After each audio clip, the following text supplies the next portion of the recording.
মানে আপনি বিশ্বাস করতে পারবেন না যে কনফিডেন্স যদি না থাকে একটা ব্যক্তির ভিতরে, সে কখনোই সেল করতে পারবে না।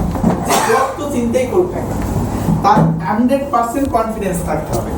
তো এর মধ্যে দেখেন কনফিডেন্সের ভিতরে কয়েকটা পার্ট আছে, আমি দুইটা পার্ট করছি। আবার এই একটা স্লাইড হলো হ্যাপিনেস এন্ড সাকসেস। কারণ যদি সাকসেস হতে চাই আমাদের কি থাকতে হবে? হাসি খুশি থাকতে হবে। দেখেন আমরা কিন্তু অনেকে মনে করি যে ওই ভাইটা খুব ভালো আছে, ওই ভাইটা খুব ভালো আছে, ওই ভাইটা খুব ভালো আছে, এরকম মনে হয় না?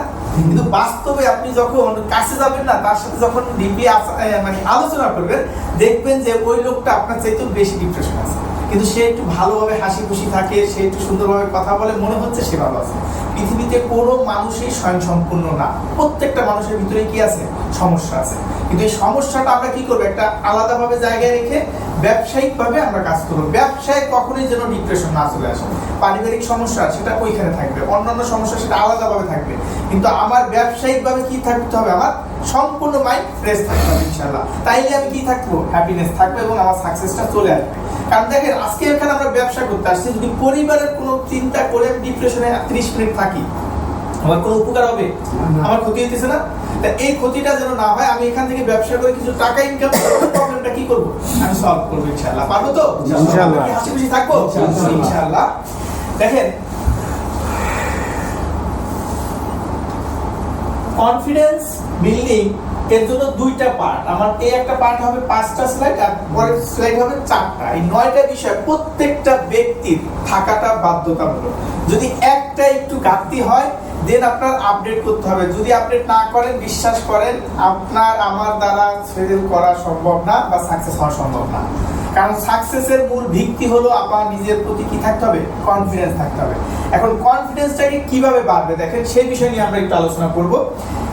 এক নাম্বার, যদি আপনি কনফিডেন্স বাড়াইতে চান, সেক্ষেত্রে আপনার বিলিফ মানে বিশ্বাস থাকতে হবে একদম 100%। সেটা কিসের উপরে বিশ্বাস থাকতে হবে? দেখেন আপনার বিশ্বাসটা আপনার নিজের প্রতি কখন বাড়বে জানেন? এই কাজগুলো করলে। এক নম্বর কথা হলো সত্য বলা ও স্বচ্ছ থাকা। যেই ব্যক্তিটা দেখবেন সে সবসময় সত্য কথা বলে এবং তার ভিতরে কোনো ধরনের প্রবলেম নাই, সে স্বচ্ছ থাকার চেষ্টা করে, দেখবেন তার মুখের ভাষা। আর যেই ব্যক্তিটা একটু কথা মানে একটু কিছু লুকিয়ে রাখতে চায়, কিছু মানে একটা ধরনের একটা সাইট আলাদা আলাদা করতে চায়, ধরেন নেন আমার একজন মার্কেটিং অফিসার 40% কমিশন পায়, তাই না? বুকিং মানের উপরে। এখন একজন তার এজিএম চিন্তা করলো যে 30% দিব, আমাদের ভিতরে এটা নাই, আমি বুঝানোর স্বার্থে আমি বলতেছি 30% দিব। এখন তার ভিতরে কিন্তু 10% কি করছে? রেখে দিয়েছে। এখন সে যখন তার সামনে কথা বলবে, তার ভিতরে কি ওই কনফিডেন্সটা আসবে? কারণ সে একটু গ্যাপ আছে, জানে যে এটা যদি যে কোনো সময় কি করতে পারে, যাই না যেতে পারে। যাই না গেলে কি হতে পারে? তার সাথে আমার একটা সম্পর্ক অবনতি হতে পারে। তাই জন্য যখন আমি স্বচ্ছ থাকবো, তখন কিন্তু আমি কনফিডেন্স দিয়ে তাকে বলবো যে ভাই আমার এইটাই আছে, এইটাই পাবে। সে যদি ম্যানেজমেন্ট পর্যন্ত যায়, সেম কথা। তার মানে কি আমার ভিতরে কনফিডেন্স বাড়বে না? এই জন্য আমাদের কি থাকতে হবে? সত্য বলাও স্বচ্ছ থাকা। এটা 100% বাধ্যতামূলক স্যার। যদিও কোনো ধরনের 2-2% কম প্রবলেম থাকে, সেগুলো আস্তে আস্তে কি করতে হবে? ডেভেলপ করতে হবে। যদি না পারি, আমার ভিতরে নিজের প্রতি কি আসবে না? বিশ্বাস আসবে না। এরপর দেখেন কথা অনুযায়ী চলা। আপনি একজনকে কথা দিলেন ফোন দিয়ে যে আগামীকালকে 8টা বাজে ট্রেনিং এ আসবা। সে প্রশ্ন করলো যে আপনি আসবেন স্যার? এখন আপনি বললেন, মনে করলেন যদি আমি না করি সেক্ষেত্রে উনি আসবে না, আপনি বললেন যে হ্যাঁ আসবো। যদি হ্যাঁ আসবোই শব্দটা বলেন, আপনার আশাটা 100% উচিত, যদি বড় ধরনের কোনো প্রবলেম না হয়। আর যদি আপনি না আসতে পারেন, তাকে বুঝায় বলবেন যে ভাই আমি তো কালকে আসবো না, তুমি আসো, তোমার ট্রেনিংটা খুব দরকার, আমি এই কারণে আসতে পারবো না। যখন আপনি সত্য কথা বলবেন, যখন কথা অনুযায়ী চলবেন, দেখবেন ওই ব্যক্তিটা আন্তরিকতা কিন্তু আপনার প্রতি বাড়বে। আর যখনই একজন ব্যক্তি আপনার প্রতি আন্তরিকতা বাড়বে, আপনার ভিতরে কনফিডেন্স বেড়ে যাবে। এটা দেখবেন। এরপর দায়িত্ব নেওয়া। দেখেন দায়িত্ব এমন একটা জিনিস, এটা খুব গুরুত্বপূর্ণ একটা পার্ট। সবাই দায়িত্ব কিন্তু নিতে যায় না। আপনি ধরেন যারা বিশেষ করে এজিএম আছেন, তাদেরকে এই কথাটা বলতেছি, যারা এজিএম থেকে সিনিয়র আছেন, যে একজন ব্যক্তিকে নিয়ে আসলেন, নিয়ে আসার পরে তাকে এমন এমন কথা দিয়ে দিলেন যে মানে তার যোগ্যতা নেই, তার এই ট্র্যাকের টিকার মতো যোগ্যতা নেই, কিন্তু তাকে কমিটমেন্ট দিলেন ভাই তোমাকে কোটিপতি বানায় ফেলাবো, তোমাকে এটা বানাবো, ওইটা বানাবো। এটা আপনার দ্বারা কিন্তু সম্ভব না। আবার সম্ভব কখন স্যার? যখন সেই ব্যক্তি আপনার হাত ধরবে। সে যদি আপনার হাত ধরে এবং আপনি যদি হাত ধরে টান দেন, সেটা কিন্তু ইজি উঠানো।